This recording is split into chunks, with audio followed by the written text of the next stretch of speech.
Halo semuanya, selamat datang di channel XTZ, channel yang secara khusus menyuguhkan alur cerita film-film misteri dari seluruh penjuru dunia.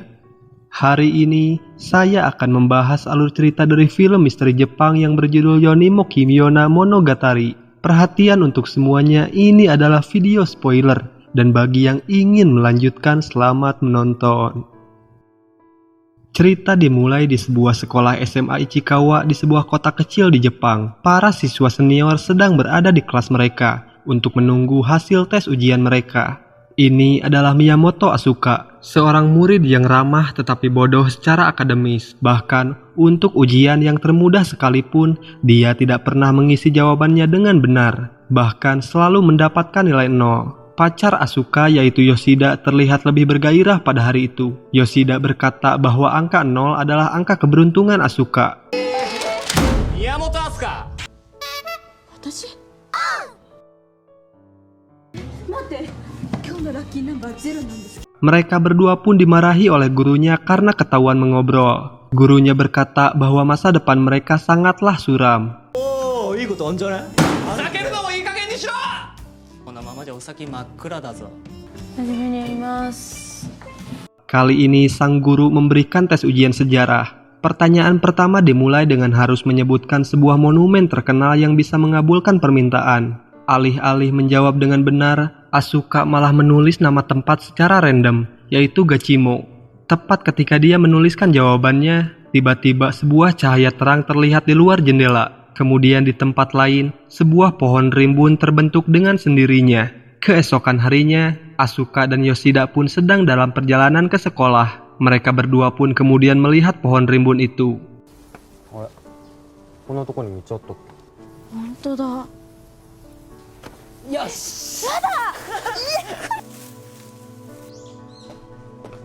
Mereka pun penasaran. Rasa keingintahuan mereka pun membuat mereka memutuskan untuk masuk ke dalam. Setelah berjalan 1 menit, mereka menemukan sebuah kuil yang namanya tidak bisa mereka ucapkan. Asuka pun kemudian iseng melempar koin, dan dia berdoa agar dia bisa mendapatkan nilai penuh di tes berikutnya.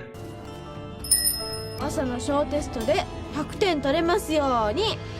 Kemudian mereka pun melanjutkan perjalanan menuju ke sekolah. Di sekolah, mereka pun menerima hasil tes ujian mereka sebelumnya. Terlihat bahwa Asuka mendapatkan nilai 5. Asuka pun jengkel kepada dirinya sendiri karena terlalu percaya pada kekuatan kuil yang dilemparkan koin sebelumnya. Hari itu, ujian mereka selanjutnya adalah tentang politik dunia. Pertanyaan pertama adalah harus menyebutkan nama Perdana Menteri Jepang saat ini. Asuka pun terlihat bingung, tapi lagi-lagi bukannya untuk memilih tidak menjawab sama sekali, dia malah menuliskan nama Yoshida di kertas jawabannya. Dia terlihat tidak tahu jawaban atas pertanyaan apapun. Karena sangat bosan, akhirnya Asuka pun memilih untuk tidur. Sepulang sekolah, Asuka dan Yoshida pun pergi ke rumah untuk nongkrong. Begitu mereka masuk, mereka mendengar suara orang tua Asuka yang sedang berdebat. Ayahnya adalah seorang salesman yang akan diberhentikan dari pekerjaannya, sementara ibunya berselingkuh dengan seorang pria yang lebih muda. Asuka meminta Yoshida untuk mengabaikan orang tuanya. Kemudian Yoshida pun diajak ke kamarnya. Ternyata Asuka memiliki saudara kembar yang bernama Keisuke. Keisuke dulunya adalah orang yang terbaik di dalam studinya. Bahkan sejak sekolah dasar, dia selalu mendapatkan nilai penuh dalam setiap ujiannya. Tapi semua itu hanya bertahan sampai ketika dia gagal masuk ke SMA favoritnya. Kegagalan itu sangat berat bagi Keisuke. Sejak saat itu, Keisuke selalu mengurung diri di kamarnya. Dia tidak pernah lagi berbicara dengan siapapun, bahkan selalu di depan komputer untuk bermain game. Asuka pun terlihat sangat sedih setelah curhat tentang kakaknya kepada Yoshida. Untuk membuatnya merasa lebih baik, Yoshida pun pergi ke supermarket untuk membeli makanan kesukaan Asuka. Di tempat lain, guru mereka sedang menilai hasil ujian dari semua siswa. Tiba-tiba kuil mulai bersinar, begitu juga dengan kacamata gurunya. Shin kemudian kembali ke Asuka yang sedang menelepon Yoshida karena Yoshida belum juga pulang dari supermarket. Tapi anehnya, tiba-tiba Yoshida menjawab bahwa dia sedang sibuk dan tidak bisa menemui Asuka. Tepat setelah telepon berakhir, tiba-tiba dia mendapatkan pesan dari teman sekelasnya. Temannya itu pun mengatakan bahwa Yoshida sekarang sedang dalam masalah besar.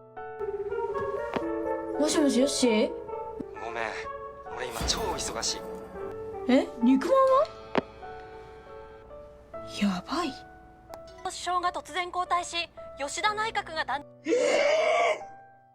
Ternyata di sini Yoshida telah dilantik menjadi Perdana Menteri Jepang. Terlihat Yoshida yang sedang diwawancarai berita itu pun mulai viral di media sosial.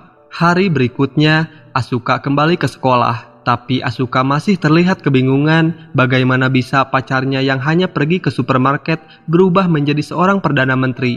Beberapa berita lain menunjukkan bahwa presiden dari berbagai negara mendadak menghilang. Gurunya kemudian datang dengan senyum lebar menghampiri Asuka dan lalu memberikan kertas hasil ujian milik Asuka. Setelah melihat hasil ujiannya, Asuka pun kaget karena mendapatkan nilai 100 meskipun dia menjawab dengan asal-asalan. Setelah melihatnya lebih dekat, Asuka pun menyadari bahwa Yoshida terpilih sebagai Perdana Menteri Jepang karena Asuka menuliskan nama Yoshida di pertanyaan Perdana Menteri. Demikian pula presiden dari berbagai negara lain yang mendadak menghilang tersebut juga menjadi benar karena Asuka tidak menjawab pertanyaannya. Kini jelas bahwa kuil itu telah mengabulkan permintaannya, tetapi dengan cara yang berbeda dari yang Asuka kira. Sekarang dunia akan berubah sesuai dengan jawaban Asuka pada kertas ujiannya. Untuk menebus kesalahannya, Asuka pun memilih untuk mencari di Google jawaban yang benar dan lalu menuliskannya di kertas ujiannya. Untungnya rencananya pun berhasil. Yoshida kemudian mendadak diberhentikan sebagai Perdana Menteri. Begitu juga dengan para presiden dari berbagai negara lain yang hilang, kini mendadak ditemukan secara tiba-tiba dan dunia pun menjadi normal kembali.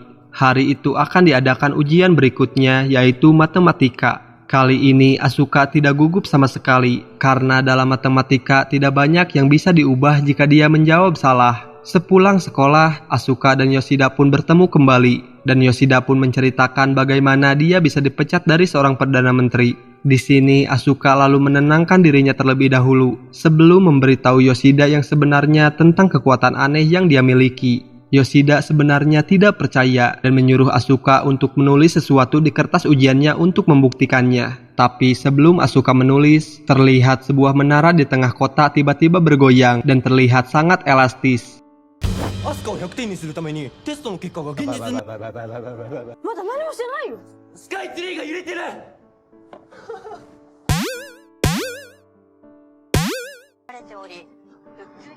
計算ミス。 Ternyata ini terjadi karena kesalahan jawaban yang dibuat Asuka pada tes matematikanya. Mereka pun segera berlari ke ruang guru dan langsung memperbaiki kesalahannya.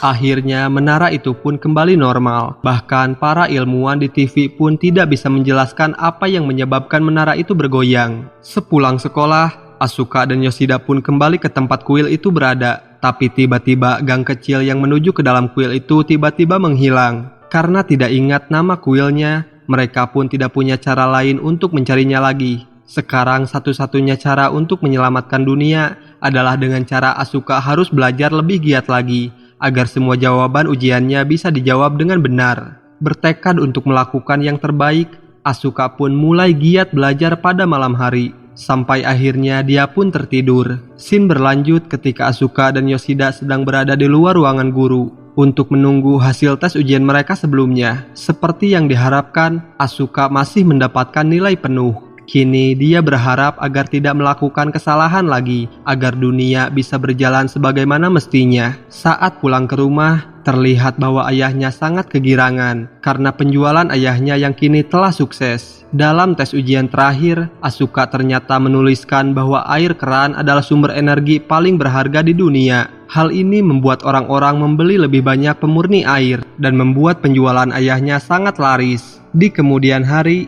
berita melaporkan bahwa telah terjadi kerusuhan di seluruh dunia karena air keran yang tidak memadai. Sadar jika semuanya mulai tidak beres, Asuka kemudian mengoreksi lembar jawabannya untuk mengubah dunia kembali normal. Tiba-tiba Asuka mendapatkan ide untuk menyelesaikan masalah perkawinan orang tuanya. Menggunakan kekuatan yang dimilikinya, dalam tes berikutnya, dia ditanya nama astronot yang akan melakukan perjalanan panjang keluar angkasa. Dia pun kemudian menuliskan nama selingkuhan ibunya, agar selingkuhan ibunya bisa terbang keluar angkasa. Keesokan harinya, ibunya memutuskan untuk mengakhiri hubungan dengan selingkuhannya.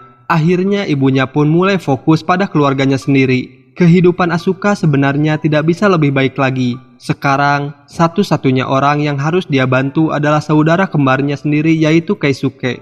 Pada ujian berikutnya, dia menuliskan bahwa Keisuke akan keluar dari kamarnya dan mengucapkan selamat pagi ke semua orang. Tapi di sini, rencananya tidak berjalan seperti yang diharapkan. Karena alih-alih Keisuke keluar dari kamarnya, malah ayah merekalah yang masuk ke kamar Keisuke dan lalu memaksanya untuk keluar dari kamar. Hal ini pun membuat pertengkaran besar dalam keluarga mereka. Karena sudah terlalu marah, ayah Asuka pun keceplosan kalau dia kembali diancam akan diberhentikan dari pekerjaannya. Mendengar hal itu membuat ibunya pun kembali mengirim WhatsApp kepada pria lain. Asuka pun sadar bahwa menyelesaikan masalah dengan kekuatannya hanya bertahan sementara. Dia kemudian mulai mencari cara lain agar bisa membujuk kakaknya, karena Asuka tahu bahwa kakaknya masih jenius. Dia kemudian duduk di depan pintu kamar kakaknya setiap hari, dan mulai belajar dengan keras. ケイスケ、勉強教えてくんない？やろう、暇人のくせに。大航海時代に種子島に漂着人から伝来したものは。ねえケイスケ、大航海時代っていつかな？ケイスケなら知ってるでしょ？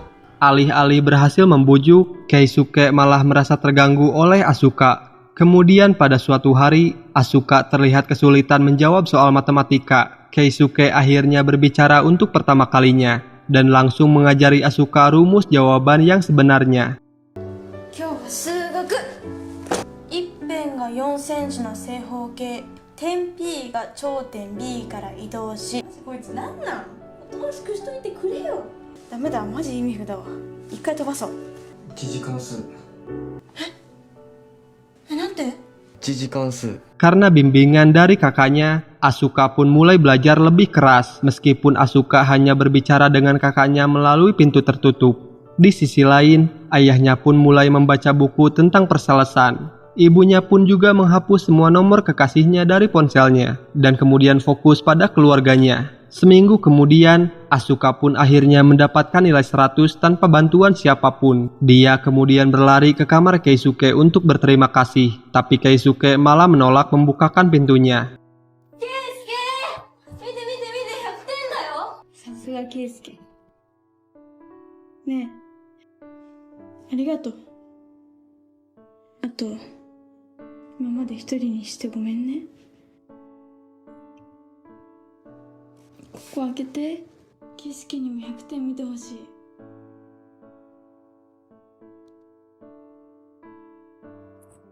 Keesokan harinya, saat Asuka dan orang tuanya sedang berada di meja makan, mereka lalu terkejut melihat Keisuke yang turun dari tangga dan menyapa semua orang. Dia juga meminta maaf kepada ayahnya.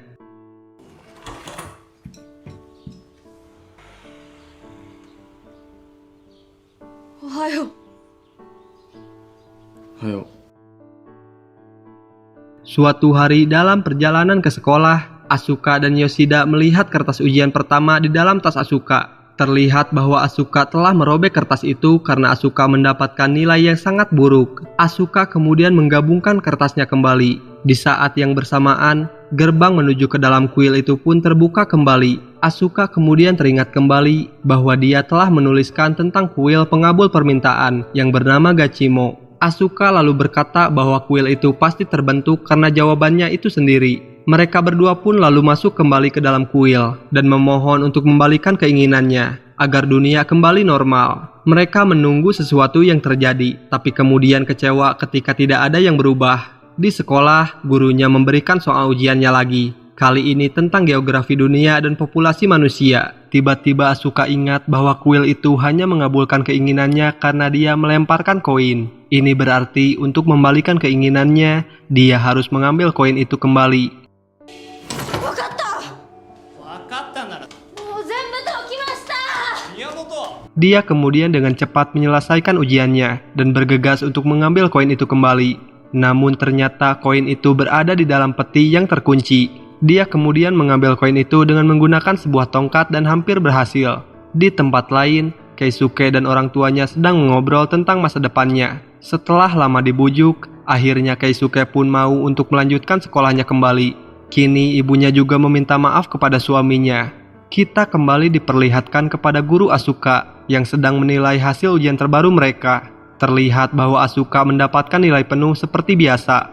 Pada saat yang sama, Asuka secara tidak sengaja menjatuhkan koin itu kembali ke peti. Tiba-tiba koinnya pun bersinar terang.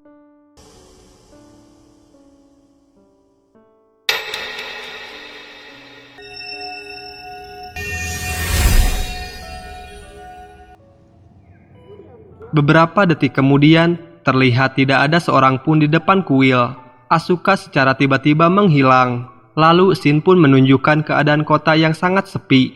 Ternyata semua orang Jepang telah menghilang. Namun bukan hanya di Jepang, tetapi semua orang di seluruh dunia telah menghilang secara tiba-tiba. Dalam adegan terakhir, kita melihat bahwa Asuka tidak menjawab satu pertanyaan.